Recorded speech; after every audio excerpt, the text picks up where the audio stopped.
चलिए हम बात करते हैं आज उपभोक्ता से संबंधित एक नए मामले का, जिसमें सिनेमा घर से संबंधित है। सिनेमा घरों में अनावश्यक रूप से विज्ञापन नहीं दिखाया जा सकता। इस संदर्भ में बेंगलुरु के जिला उपभोक्ता आयोग ने एक केस में कहा है। शिकायतकर्ता बेंगलुरु का रहने वाला है। पीवीआर मॉल के उसने 3 टिकट खरीदे थे 825.66 में।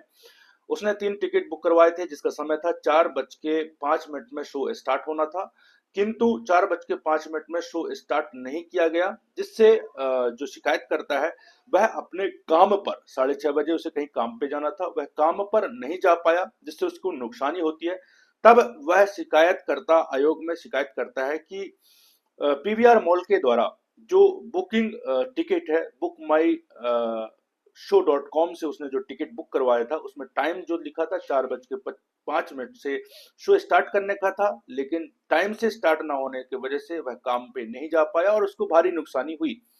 और लगभग 20 से 25 मिनट तक संचालक के द्वारा पीवीआर मॉल के द्वारा उसे एडवर्टाइजमेंट दिखाया गया। उसने शिकायत किया। शिकायत करने पर आयोग ने संज्ञान लिया।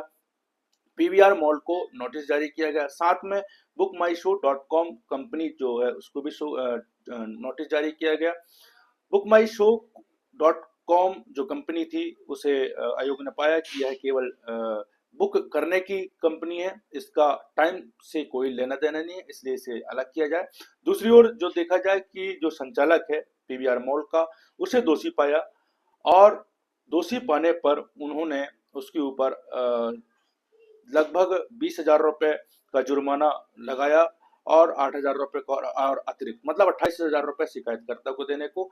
साथ ही जो सरकार की जो गाइडलाइन थी उसका पालन न करने पर 1 लाख रुपए की जो राशि है आयोग में जमा करने के लिए उन्होंने आदेश किया।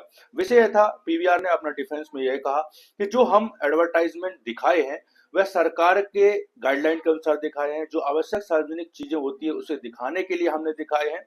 लेकिन आयोग ने पाया कि जो 10 एडवर्टाइजमेंट दिखाए गए थे, उस 10 एडवर्टाइजमेंट में 2 एडवर्टाइजमेंट सार्वजनिक हित के लिए थे, बाकी 8 जो एडवर्टाइजमेंट थे वह किसी भी प्रकार से लोगों के हित के लिए नहीं था। ऐसे स्थिति में आयोग ने स्पष्ट कहा कि किसी भी जो ग्राहक है उसके समय को अनावश्यक रूप से नहीं लिया जा सकता, और यदि लेते हैं तो यह गलत है, अनुचित व्यापार है।